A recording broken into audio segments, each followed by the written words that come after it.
So there's been a really lively Southern Hemisphere rivalry between South Africa and Australia for the world's fastest drone. And after this last time, Australia's taken the record. We thought it'd be really fun to have a discussion with him about our experiences and give the audience insight into a bit of behind the scenes and answer some of the most common questions in the comments.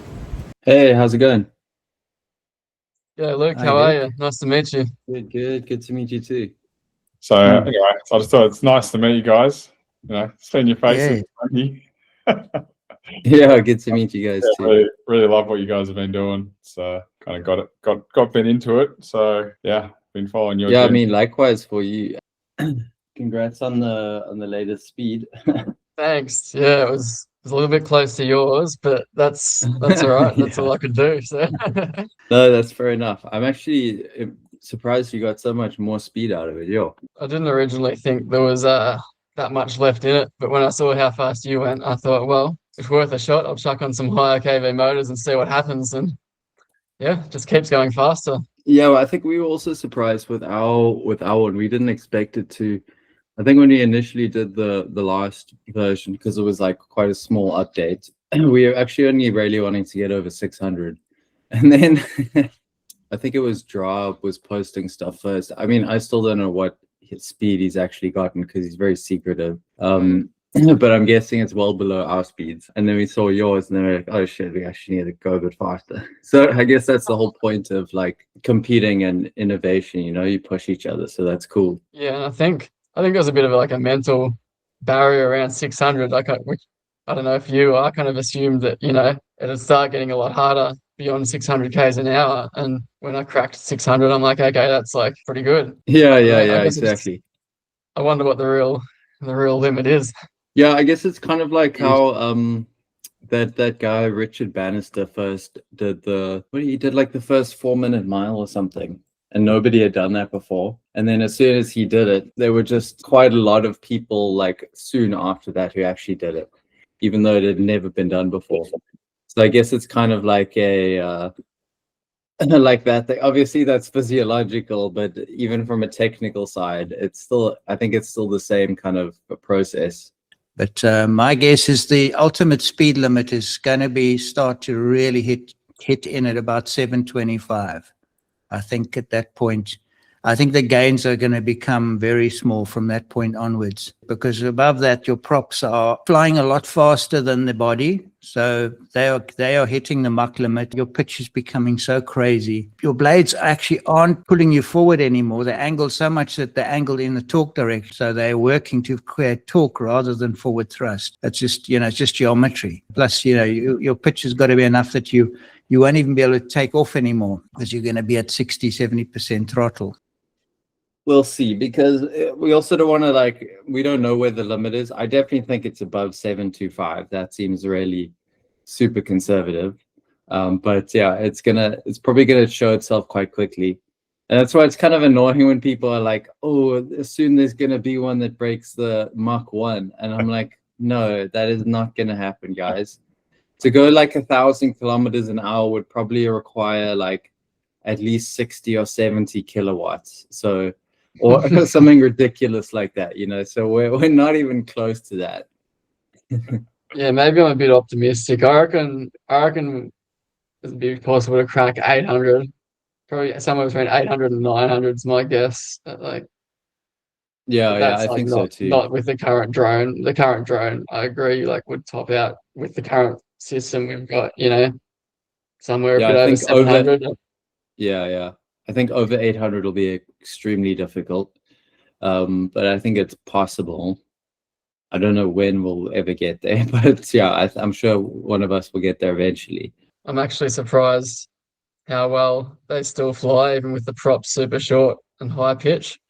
Yeah, I think there's going to come a point where the drones start flying pretty badly.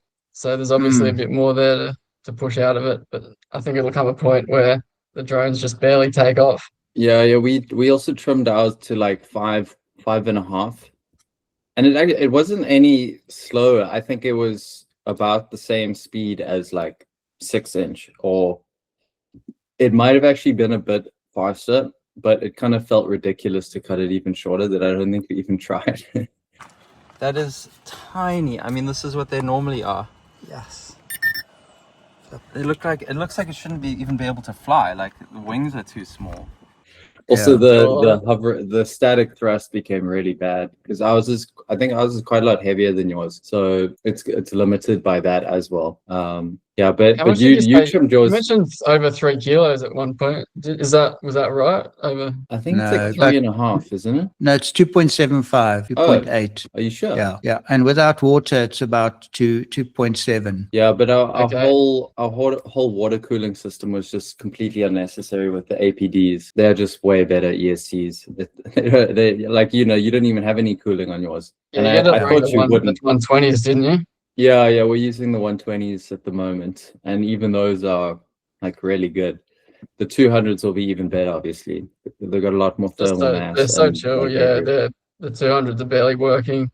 They Yeah. don't need any cooling. The only reason they heat up is there's a little back on board, or like a little regulator that powers the speed controller, and that's already overvolted. So most of the heat's just coming from that. Oh, okay, interesting. But they're rated for 14S, aren't they? Oh, but you're Yeah. overcharging as well, so that's over 14S. Currently 14S is already pushing it to the limits. So Our first drone only went like 380, I think. Oh, it was around 400. Yeah, it's 400. So you went. I think this was like basically your first drone, essentially. So you really jumped up to high up in the beginning. So that's really impressive. thanks. Yeah, Yeah. it's kind of the second version. I did the first one. It was a pusher a little bit smaller, just to kind of Okay. learn a few things. And that one got up to like 450, 460. It was Okay. never really going to go over 500, that one. I just wanted to build something and gather a bit of data. And Yeah, then that's just the way went to do straight it, for into sure. this. It's good because I learned the problems I was having with that weren't really the problems I was expecting. So definitely good to learn a few things before I did this new version. Yeah, so funny. I actually I saw your video. I was on a plane, I think, flying somewhere, and I had it downloaded. I was just sitting on the plane watching your video, and I'm like, huh, that's cool. No. Because I do a lot of stuff with drones, I thought, could have a crack at that. Yeah, that's cool. I think That's that actually similar was- to how I first had the idea because I saw the record from Ryan and I thought, hey, that looks beatable and it's probably fun. So I'm gonna try. Yeah, I mean, to be honest, that's kind of what I thought with you. I'm like, huh, it's cool, but like, I mean, you also explained what you did pretty well. So I'm like, oh, I can improve this, I can improve that. And Yeah, obviously you guys were exactly. doing the same improvements like after that video. And by the time I actually put it all together, the record had jumped up to about 550 or so. And then not long after that, you Oh guys got your shit. 585. I Mm. originally designed this one to hit 600. My spreadsheet said it would hit 622. But I'm like, that should hit 600 realistically. And I was glad So I you're very built close it for to that, because if I'd built it for anything lower, it wouldn't have hacked it. Yeah, that's why I kind of feel bad for people who are like trying to get into it now. We made it really hard for them at the moment. Would have been a lot easier and like more competitive if it was a few years ago. well, that's what Yeah, I Ben think got caught out on his first version, just doing that exact thing. He thought, Yeah, exactly. and in the time that he's doing to sort of build it, I can't remember. I think it was you guys that sort of smashed it, and then he's like, "Oh, okay, back to the drawing board." That's kind of when he came to us and said, "Oh, like spend all this on this first drawing, but I can't do it. Can't do that on the second one. But this is my idea," and so we kind of went from there, really. So. Well, the guys coming up now can study all our ideas and our designs, and they can, Yeah, that's true. they iterate on top of that. They don't have to pay the time penalty or the research penalty. They can leapfrog off that. So, yeah. They could just copy all the same components, and if you built like a half decent body, then it would still go really fast. So they do have a big advantage with that, because like the only reason those like 7x15s, for example, exist is because of this record, and because we asked APC to make them for us. There wasn't even like a thing obviously before then, because no one needs pitches that high. So that is cool as well. They do have a big bonus, I guess. Yeah. It was funny, actually. As I was building my thing, I was looking into custom props and stuff, trying to find someone to make them for me. And I was just about to pull a trigger and get some made. I just happened to check APC and I'm like, what's this? A 7x15, which is pretty much what I'd That been sounds arguing with good, some yeah. guy about for like a month. We'd been going back and forth. I'm like, I think we need like 7x11 exists. I think we need, you guys say 7x15. And he's like, oh, that's crazy. Like, why would you want can't that do much that. pitch, you know? Yeah. And we went back You and forth need for it. so long, and then it ended up coming out from APC. So good on you Oh, guys nice, for getting yeah. that happening. Yeah, I think he's got a good way of making the tooling pretty cheaply because he's surprisingly keen on making props.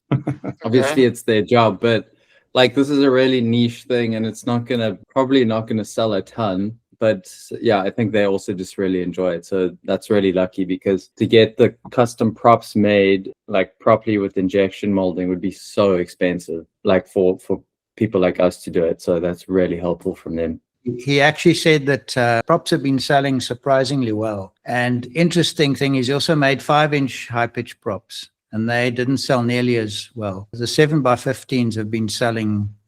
At that time, he was talking about the 7x11s. No, I think the 7x11s would sell better.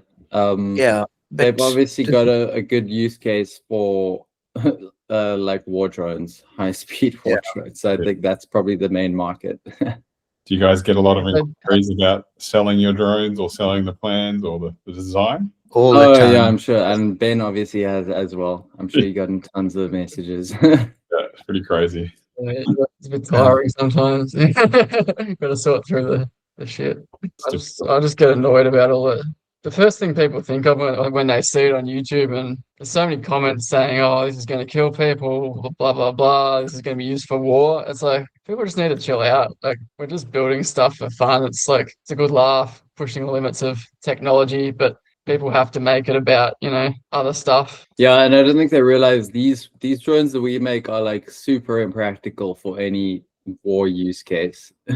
Like you don't need that kind of speed. It's just where we're pushing it now is just completely unrealistic. Yeah. I think this tells a story, and this is almost a story that people don't really want to tell because the truth spoils a good story. But all these jet fighters, their top speeds are basically just a brag sticker number. I mean, they literally, the pilots say that it looks like their fuel gauge is unwinding when they go to full afterburner because they are just so inefficient.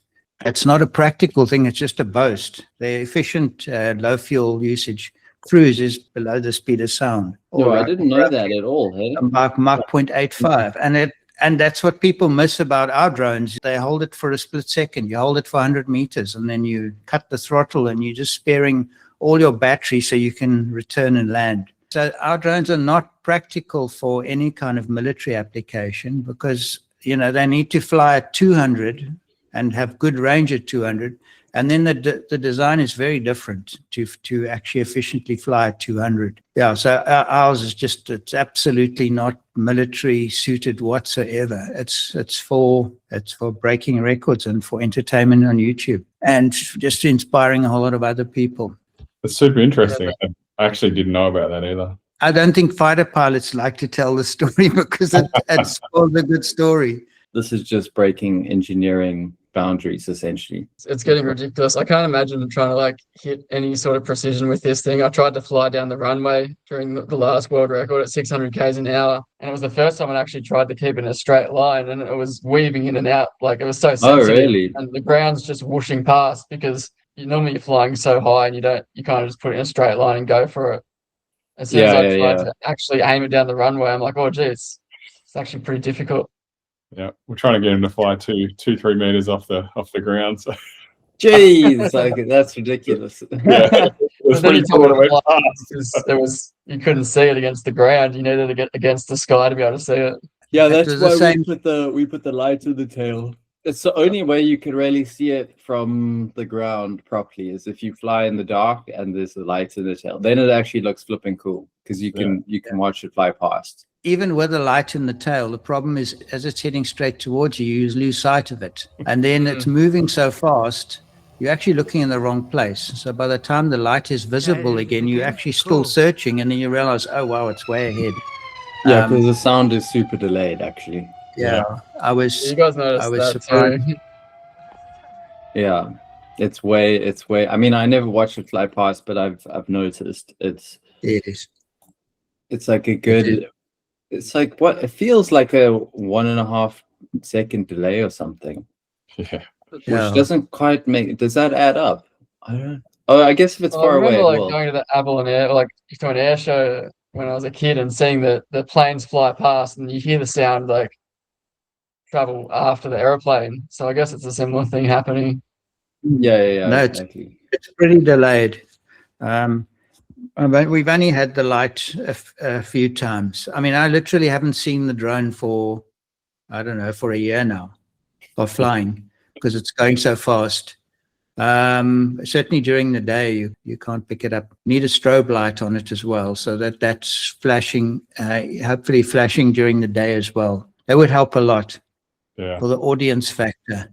But you say it's so difficult to keep a straight line at that speed. I mean, you're doing a kilometer in 5 seconds. But it really is shunting. And when Luke tried to chase Darren in the other drone, it was completely impossible. You realize it actually was a joke. We're going to have to try something else to get some really cool chase footage, because we're really trying to get chase footage. That will be amazing at that kind of speed.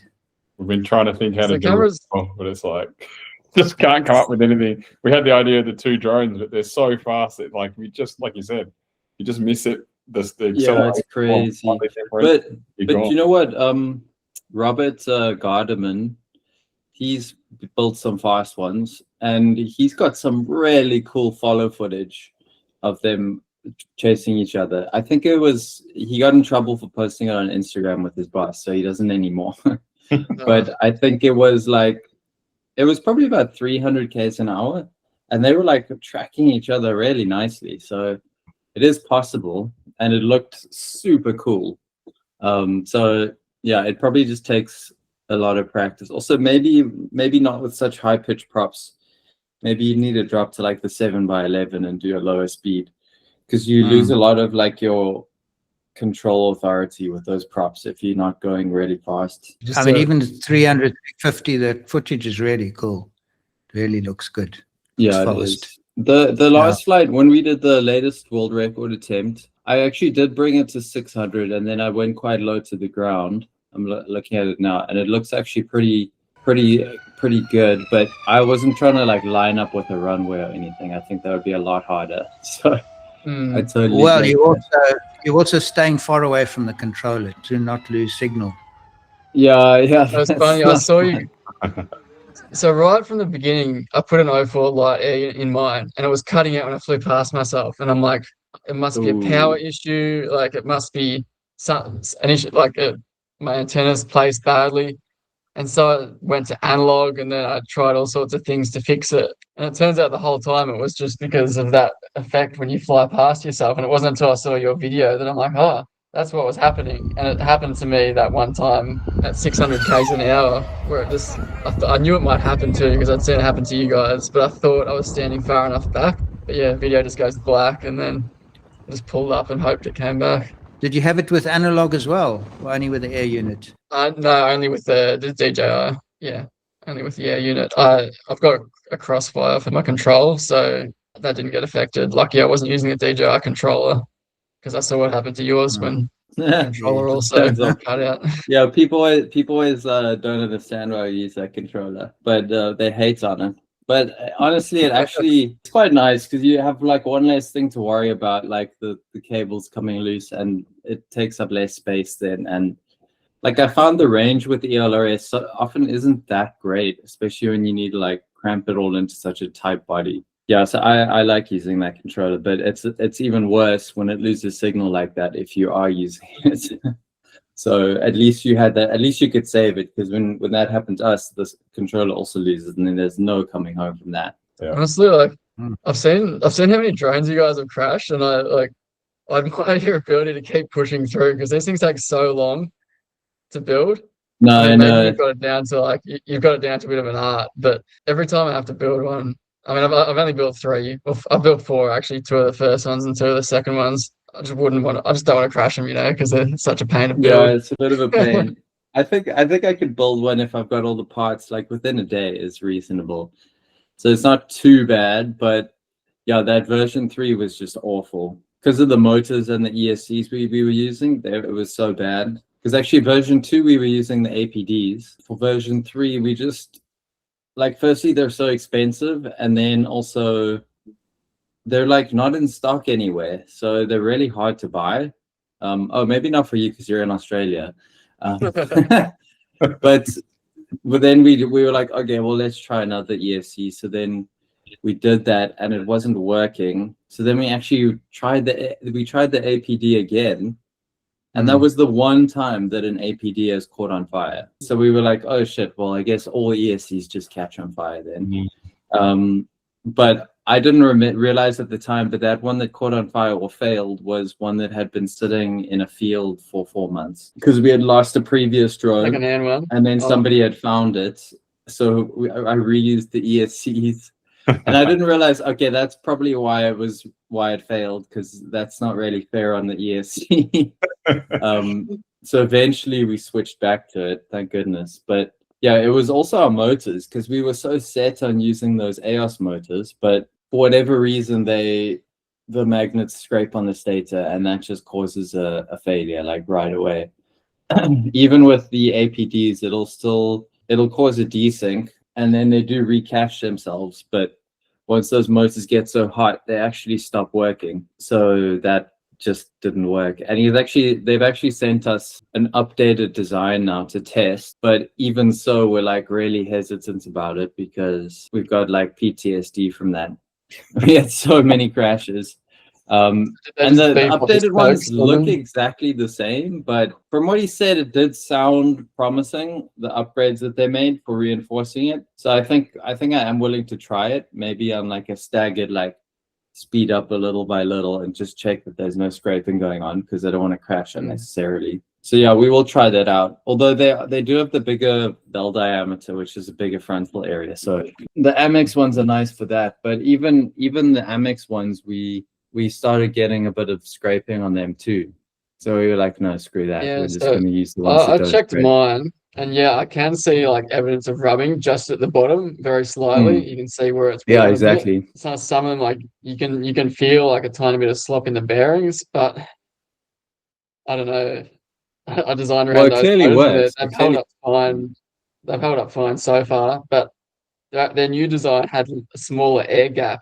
I noticed the new motors we bought, they've updated the bell and made it slightly smaller, obviously to try and get a bit more power efficiency out of it. But I didn't even use them. I swapped them out for the old ones because I was too worried about. Yeah, I wouldn't trust that either. Crash. Yeah, so I think it was interesting. Sorry. No, that's cool. I was actually curious whether, because we just saw a bit of scraping, and we were like, also we saw one of the motors when we were testing got up to I think it was like 130 Celsius after flying, because there was one that was particularly bad, and we were like, no, this is not going to work. So that's why I'm surprised that your guys are so. I mean, I don't think that the IR temperature reader is that accurate for metal.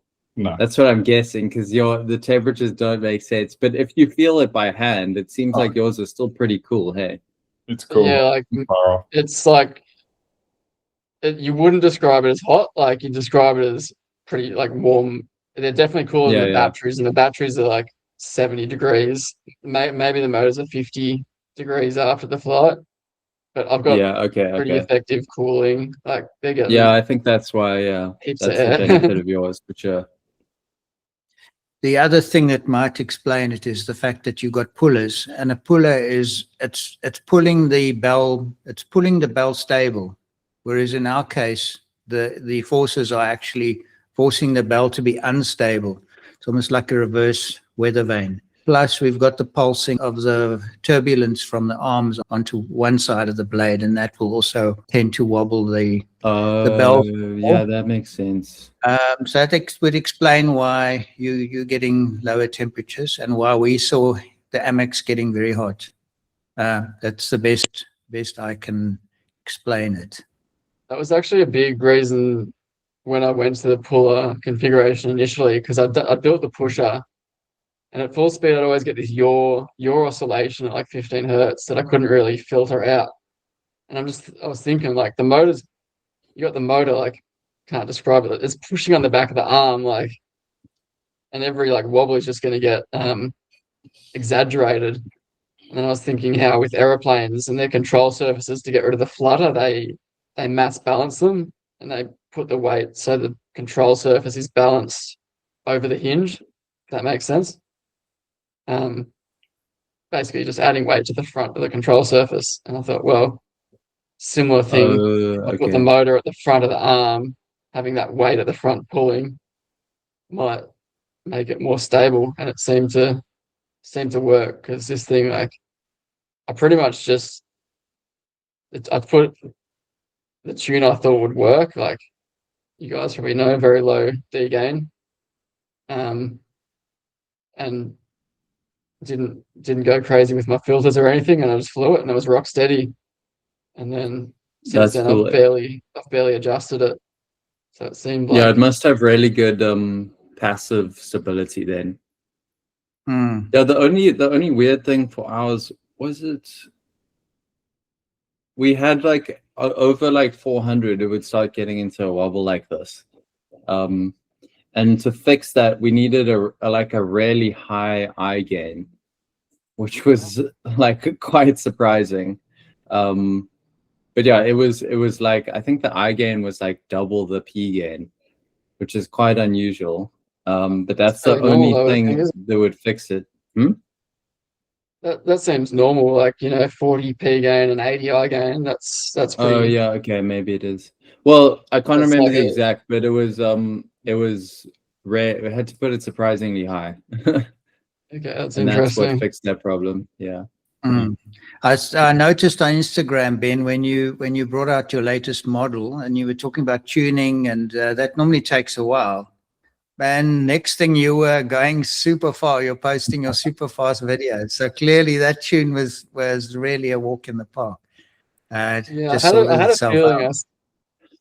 I did an interview with Aiden before it happened, and I was thinking to myself, like, I got this feeling it's either going to be like just set up and go and it's going to work, or it's going to be an absolute nightmare and I'll be chasing it and never be able to get it.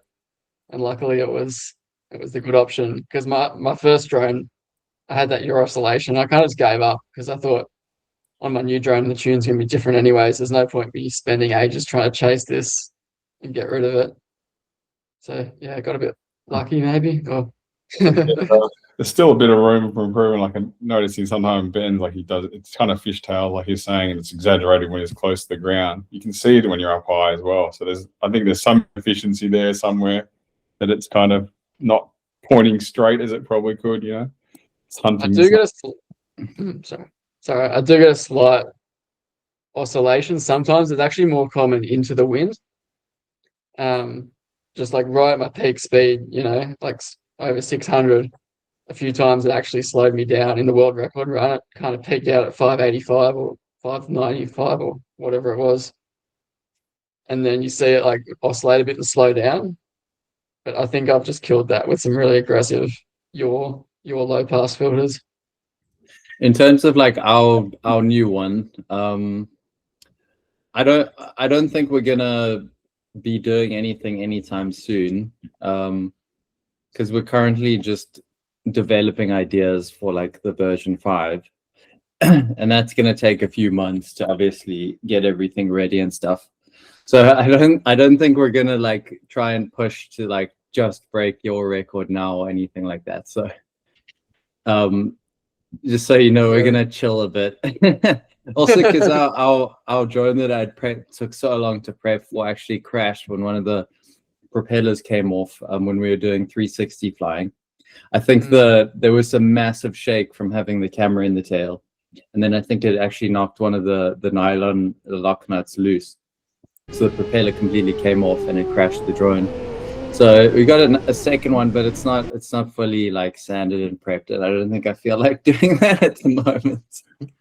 So yeah, we're going to be taking a few months to like work on parts for the next one and stuff to like maybe get a decent big jump on it. Not sure what we're aiming for, but most common comment by far is Dimples. I mean, it's like every fifth comment is Dimples. So what's your reply to Dimples? I think there must be golf ball bots, honestly. Like, you're right, every fifth comment is someone, and that's it. I've had this great idea. Like, why don't you make it look like a golf ball? And it's crazy to me that, well, one, that so many people think to comment that, but don't also read the 100 other people that have commented the same thing. It's crazy. But I mean, I think it's well known, if they did any research, that the dimples help a golf ball because it's a sphere, and it makes the flow turbulent, which keeps the flow attached longer behind a spherical shape. But as soon as you have a shape that's aerodynamic, like our drones, all dimples would do is make the flow turbulent, which is going to create more, friction, drag. Aeroplanes, airliners, fighter jets, rockets, they don't have dimples, and I'm sure they would if it offered a significant benefit. I think too many people watched Mythbusters as a kid. I mean, that just shows the power of Mythbusters. And my explanation, well, yeah, you golf ball desperately needs dimples to actually make its shape more aerodynamic. You can cheat the terrible aerodynamics of a golf ball into better aerodynamics with dimples, because you actually reduce the tail vortex. And I think Mythbusters, the reason why they found a few percentage improvement is because of the blunt end of the carb. There was some benefit in maybe doing it, and I'm not sure it was necessarily a fully scientific, but I think it's the blunt end. And my reply to that is, if this is what dimples would help if our drones look like this. 100%. If your drone looks like that. Other than that, they will just add drag, and airliners would race to put dimples on if it's going to save them fuel. And so there's your answer. I mean, not a single aircraft has got dimples for very good reason. Someone said a funny thing. They said the birds have dimples. It would help that birds would have dimples. Yeah, actually, Ben mentioned to me that, Luke, you're like thinking of sort of taking the records in another form to do it like unofficially in a space where it's kind of regulated a little bit more and like community driven. Is that something you're still thinking of doing? Yeah, I think so. And I don't think we need to do it through Guinness because it gets like overly expensive. So I think it's way better if we have we can even make like a cool website where it's just it shows like historically all the speeds, and then we have like a few people who, obviously all the previous record holders can be involved if they want to like verify new records. I think we just need to figure out what needs to be supplied. I think supplying, obviously the OSD, you have to give that. And I think doing it within an hour I think that's a reasonable rule. And then I don't really think recording the wind speed is necessary. The other rules I would say are that it has to take off and land on its own power. Otherwise, it's not really a quadcopter anymore. It's just you know what I mean? I think that's quite important. Yeah. And then I think the 100-meter distance is quite a cool rule. Yeah. And then obviously opposite directions for the wind, that's like a non-negotiable. And so I think the level flight is, I think that we should probably set like a defined number for that, because honestly, like degree angle, not gonna like make any difference. So I think 2 degrees or something. I don't know. Latest record, it was actually the second fast, the one run downwind was actually dropping like slightly, but I think over like 100 meters it was like half a meter drop or something, which is like, that's basically level, so I don't think we need a 200 wave runs because they was dropping like very slightly. I was actually thinking the hour between runs is quite generous, because you could do it early morning and like the wind could come up, or same in the evening. I don't think there's any reason to if you give it that long. But you know, I guess now it's like a nice simple timeline. Yeah, I was putting a bit of thought into this as well. So I actually started drafting up some like guidelines and rules and an idea cool. website. And I thought like if you want to like collaborate on this website, like to sort of build it out with you guys, and then we can have like a place, like you said, it's list all the records. I thought of some ideas to get more people involved, that we could have it like by country, so everyone could hold a record in their own country. So Of course. other people would have a go. Have some different weight classes as well, and some different like platforms. So, you know, like not just quadcopters, we could have like hexacopters and other things, and, you know, different designs, or maybe an open design or something like that, or even just like an open class, and record other things like highest top speed or highest acceleration. I don't know what they are, but we could have other forms where we do it. So I don't know if you want, I've written a bit of stuff down just to sort of put it out on paper. I'll send it across, and I'd love to get your input on it, and maybe figure out, if we want to do it together or how we want to do it. I can mock up a website pretty quick to do it, and then, you know, have it kind of community driven, I think is the way. So you have, like you said, previous record holders that can verify the data, and I hadn't even listed out all the things we'd like to have to do it. I think the other part was to say, okay, we do it by the Guinness guidelines up to a certain point, and then, if, you know, so it's similar, and so if people want to apply for a Guinness record, they can, you know, by adding everything in, like to please them, but we keep it a little bit less onerous, but get the information we think is really important, and put these other guidelines, like you're saying, to make sure it's taking off its own power and etc. That, you know, those things are very important as well. So yeah, I'll distribute it to you guys and get your thoughts. Yeah, I think the whole idea is to get more people playing with it, and I think it's a cool record for people to hold, and they get a little badge or whatever we can supply them, you know, online. All right, I better go. The kids are waiting. Sorry, guys. all right. But it was good to meet you, Ben. Appreciate the chatting and everything, and yeah, I'm keen to see what you do next. Yeah, thanks, Luke. Good to meet you too. I'm sure we'll chat again soon too. Yeah. Bye, guys. Cool. Yeah, thanks for taking the time to meet. It's good to chat. Cool.